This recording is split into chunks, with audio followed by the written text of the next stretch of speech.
in from the elusive man, Commander. I figure you've got a few words for him, too.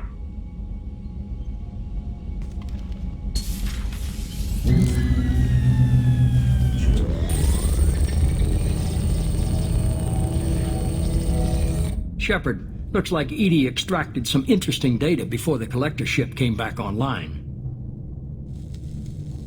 Edie told us the distress call originated from the collectors. You betrayed us, just like I knew you would.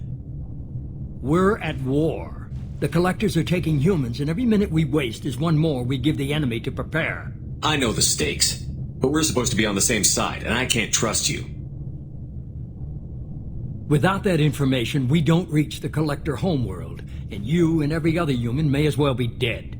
It was a trap, but I was confident in your abilities. And don't forget Edie. The collectors couldn't have anticipated her. You could have told me the plan. You say I'm important, but you sure try hard to get me killed.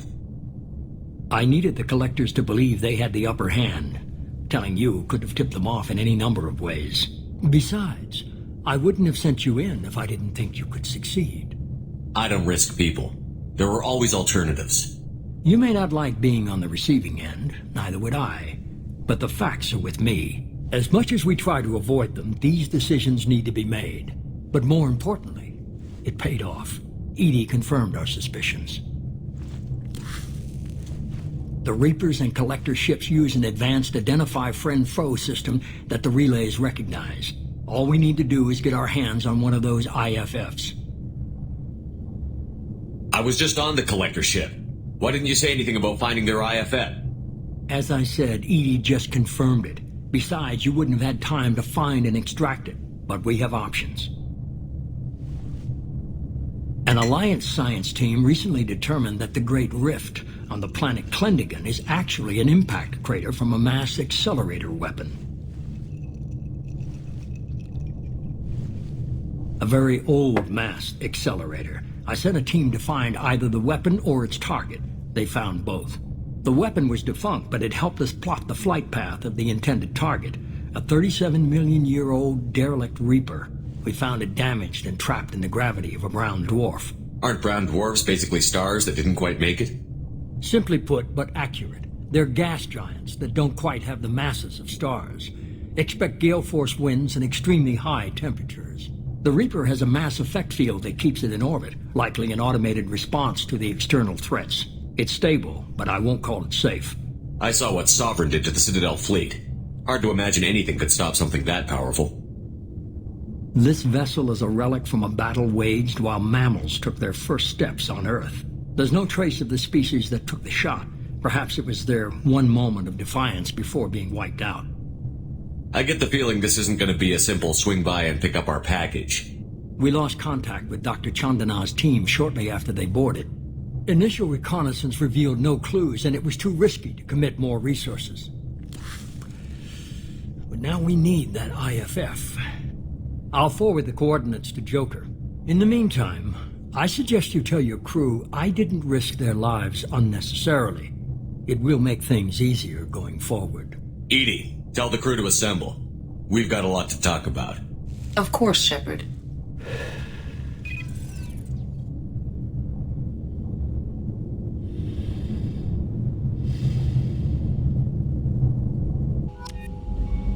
So the elusive man didn't sell us out. Could have fooled me. Lied to us, used us, needed access to the collector databanks. Necessary risk. There really wasn't any other choice. Let's just hope this IFF works. My analysis is accurate, Shepard. I have also determined the approximate location of the collector homeworld based on navigational data from their vessel.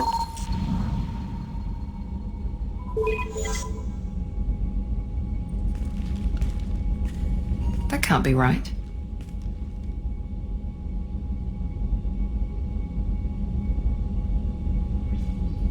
Edie doesn't make mistakes. The collector homeworld is located somewhere in the galactic core. Can't be. The core is just black holes and exploding suns. There are no habitable planets there. Could be an artificial construction, space station protected by powerful mass effect fields and radiation shields. Even the collectors don't have that kind of technology. No wonder nobody's ever returned from a trip through the Omega-4 mass relay. The logical conclusion is that a small safe zone exists on the far side of the relay. a region where ships can survive. Standard relay transit protocols would not allow safe transport. Drift of several thousand kilometers is common, and would be fatal in the galactic core. The Reaper IFF must trigger the relay to use more advanced encrypted protocols. Just because we can follow the collectors through the relay doesn't mean we can take them out. I don't want to go after them until I know we're ready. Sooner or later, we need that IFF. I say, why wait? It's a derelict Reaper. What if the collectors are waiting for us? We may want to build up our team before we take that kind of risk. The more people we have on our side, the better our chances of success. We need to keep building up the team. It's your call, Commander. Whatever you decide, we're with you.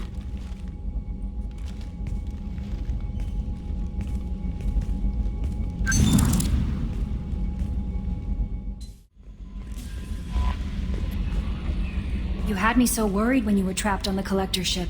Thank goodness for Edie. That sounds like more than just professional concern, Kelly. You're more than just my commander. You're my friend. Edie brought you back to me. If she had a body, I'd give her a big hug. I'm standing right here. Where's my hug? Oh, Shepard. I wish there were time to get to know you better. When things settle down, I hope we'll find some time to get to know each other better. I look forward to that day. Anything else you'd like to talk about? I better go. Okay. Maybe we'll talk later. Commander, can I help you with something? I'm more interested in just talking for a bit. I'm good, Shepard. Ready for anything. We live, we'll get loud, and spill some drinks on the Citadel. We'll talk later. Commander. How may I help you, Commander? Is there anything I should know? Tally seems very distraught after receiving a message. Maybe you could check in on her down in engineering. Anything else, Commander? That'll be all. I'll be here if you need anything.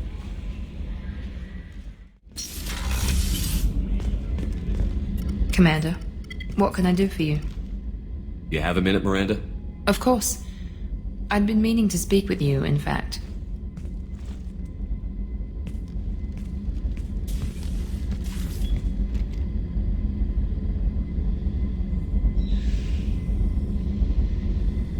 I wanted to apologize. I didn't fully believe you'd be up to the task, and it seems I was wrong. Frankly, based on what I've seen, I wish Cerberus had recruited you earlier. I trust you, but I don't trust Cerberus. Your experiments crossed the line. All the time, yes. But I recall a Spectre who crossed a few lines while hunting down Saren and the Geth, and we'd be lucky to have you. Too many join us out of simple xenophobia. We need more people here for the right reasons. What was Cerberus trying to prove by experimenting on children like Jack? A mistake, no question. Not mine. And one that was corrected once we discovered the extent of the experiments being performed. With your intelligence, you could have landed any job you wanted. Why choose this? Because I still envy the time Morden spent with the Special Tasks Group, working with people as smart as he was. Cerberus never tells me that something is impossible. They give me my resources and say do it. And they've given you even more. A new life, a new ship, the elusive man's personal attention. The best thing he did was to put you on my squad. You'd have done fine without me. I may not have believed it before, but I don't have what you do. That fire that makes someone willing to follow you into hell itself.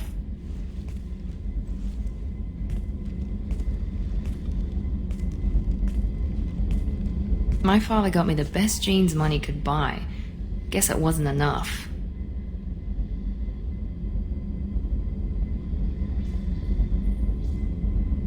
You always bring up your genetic tailoring. It really bothers you, doesn't it? This is what I am, Shepard. I can't hide it. The intelligence, the looks, even the biotics. He paid for all of that. Every one of your accomplishments is due to your skill. The only things I can take credit for are my mistakes.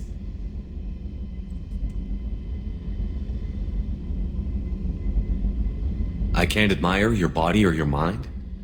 You give your father too much credit. Yeah, he gave you gifts. But you can be proud of what you've done with them. Oh, thank you.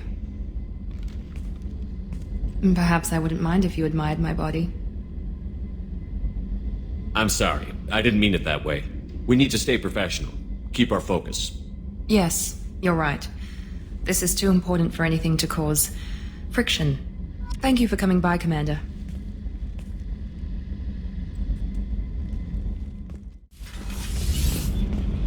Shepard, I'm glad you came by.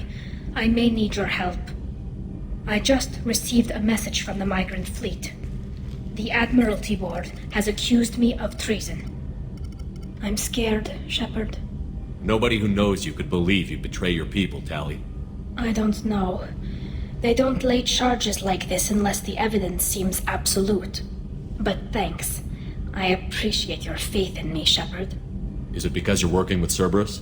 I'm not working with Cerberus. I'm working with you. And I got leave to serve on the Normandy again. I have no idea what they're accusing me of. You'd think I would remember if I betrayed the fleet. What happens when a Quarian is accused of treason? There's a hearing, with members of the Admiralty Board acting as judges. My father is an admiral on the board. He'll have to recuse himself from judgment. I can't even imagine what he's thinking right now. The punishment for treason is exile. If they convict me, I can never go back. So you have no idea why they're accusing you? None. The specifics of charges like this are rarely discussed on open channels. I won't know any more until I get to the flotilla. What happens if you're convicted? Like I said, exile. The specifics are up to the judges. If it's deemed only a tragic mistake in judgment, the guilty party might receive a small ship and supplies. Not that it really matters. Either way, if I'm convicted, I'll never see the migrant fleet again. So no prison and no death penalty? We don't have the spare resources for long-term incarceration. Monitored work detail is more effective. And we don't have enough people to afford executions. An exile can still have children, and those children are welcomed back to the fleet. How often is someone from the fleet charged with treason? It's rare. It must be something that affects the entire flotilla, not just one ship. The most recent one was Honora Vanya Vassilani, an engineer who handed over fleet defense schematics to the Batarians. She had good intentions. The Batarians were contracted to upgrade our systems, but they passed the defense schematics to a pirate gang. Was she convicted? No.